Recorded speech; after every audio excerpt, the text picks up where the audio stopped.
Assalamualaikum warahmatullahi wabarakatuh.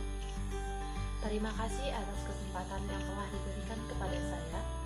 Pertama, saya ingin mengucapkan terima kasih kepada Bapak Rangga Putra Ananto dan Ibu Gustati selaku penguji pada sidang praktek kerja lapangan pada kesempatan kali ini.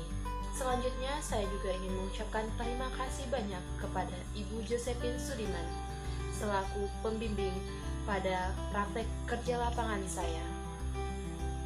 Pada kesempatan kali ini, saya akan mempresentasikan laporan praktik kerja lapangan saya yang berjudul Laporan Praktik Kerja Lapangan pada Kantor Akuntan Publik Salmon Sihombing.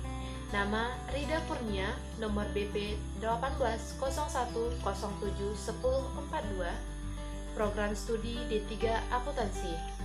Pada bab 1 terdiri atas 4 subbab. Pertama, latar belakang. Kedua, tujuan praktek kerja lapangan. Ketiga, manfaat praktek kerja lapangan.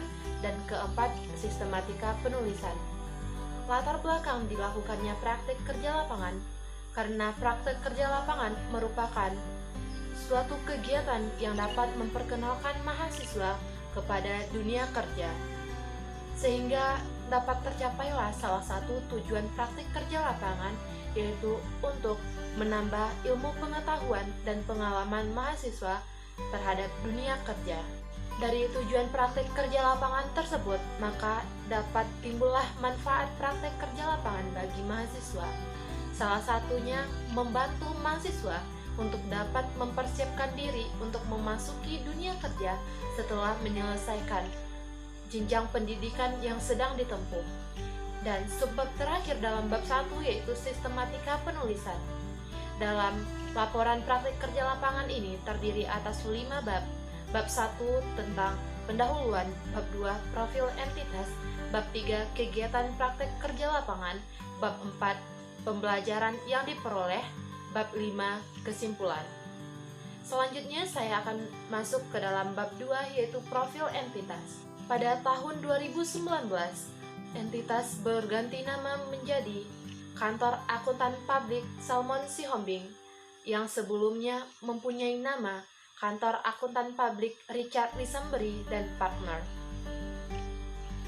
Kantor Akuntan Publik Salmon Sihombing beralamat di Jalan Swadaya Raya nomor 8B, Kecamatan Duren Sawit, Jakarta Timur. Lingkup usaha Kantor Akuntan Publik Salmon Sihombing terdiri atas 3. Pertama, audit service. Kedua, manajemen advisory service. Dan yang ketiga, assistant service. Itulah sedikit gambaran tentang profil entitas secara singkat.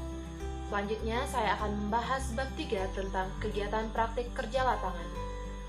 Pada praktik kerja lapangan, saya bekerja dalam 2 bidang, yaitu agreed upon prosedur atau biasa dikenal dengan audit yang telah disepakati, dan general audit atau biasa disebut dengan audit umum. Dalam agreed upon prosedur, saya mengerjakan yaitu vouching, kedua exceptionalis, dan yang terakhir yaitu draft. Dari 3 yang saya kerjakan, saya akan menjelaskan secara singkat salah satu di antaranya, yaitu vouching. Vouching adalah suatu bentuk pemeriksaan terhadap bukti-bukti transaksi yang diberikan oleh pihak mitra. Dalam mengerjakan vouching, saya melakukan langkah-langkah. Di antaranya, saya akan menerima semua soft copy file, baik itu berupa proposal proyek, kontrak proyek, jurnal kemitraan, laporan aktivitas, laporan anggaran versus realisasi, laporan arus kas, dan laporan posisi keuangan. Selanjutnya, saya juga akan menerima semua bukti transaksi dan bukti pendukung dari setiap transaksi yang telah terjadi. Saya selanjutnya akan menggabungkan jurnal dari kemitraan dalam bentuk satu file Excel, di mana satu file Excel tersebut akan dibagi dalam beberapa sheet. Sheet tersebut berdasarkan bulan proyek. Selanjutnya, saya akan memeriksa setiap jurnal kemitraan, lalu mencocokkannya dengan bukti transaksi dan bukti pendukung. Apakah sesuai dengan SOP yang telah disepakati? Berdasarkan pemeriksaan yang dilakukan tadi, apakah sesuai dengan SOP atau tidak, selanjutnya saya akan memasukkan ke dalam jurnal kemitraan yang telah saya gabungkan menjadi satu file Excel. Kolom yang saya isi adalah kolom setelah saldo, debit, dan kredit. Selanjutnya saya akan masuk ke dalam general audit atau audit umum. Dalam general audit saya mengerjakan yaitu membuat draft, perhitungan materialitas, permintaan data, konfirmasi bank, kertas kerja kas dan setara kas, top schedule, kertas kerja pemeriksaan, dan review atas laporan audit independen dan pendukung. Dari bagian yang saya kerjakan, saya akan menjelaskan secara singkat, yaitu bagian perhitungan materialitas. Salah satu tujuan dari perhitungan materialitas yaitu untuk mengetahui bagian-bagian dari laporan keuangan yang perlu diaudit. Secara singkat, langkah-langkah yang saya lakukan dalam perhitungan materialitas yaitu: pertama, saya akan menerima format perhitungan materialitas dari senior auditor. Kedua, saya juga akan menerima data in-house klien dari senior auditor. Selanjutnya, saya akan mengisi format perhitungan materialitas, yaitu di bagian kolom laporan keuangan dengan nominal yang diperoleh dari data in-house yang telah diberikan oleh senior auditor.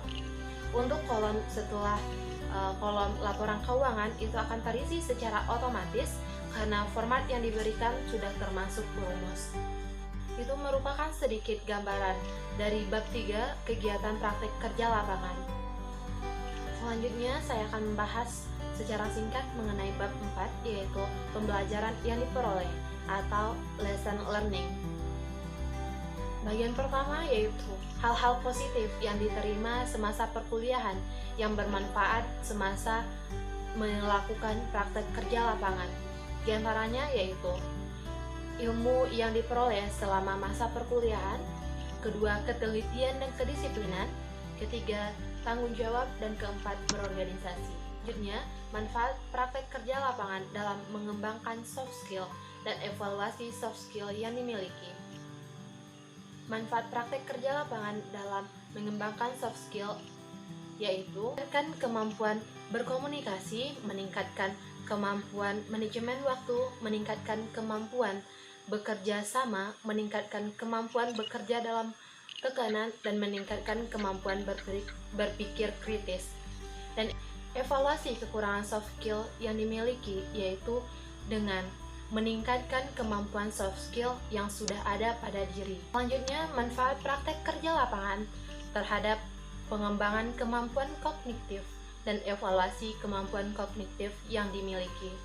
Manfaat praktek kerja lapangan terhadap pengembangan kemampuan kognitif yaitu diantaranya meningkatkan kemampuan berpikir dan evaluasi kekurangan kemampuan kognitif dengan cara mencatat poin-poin baru yang didapat.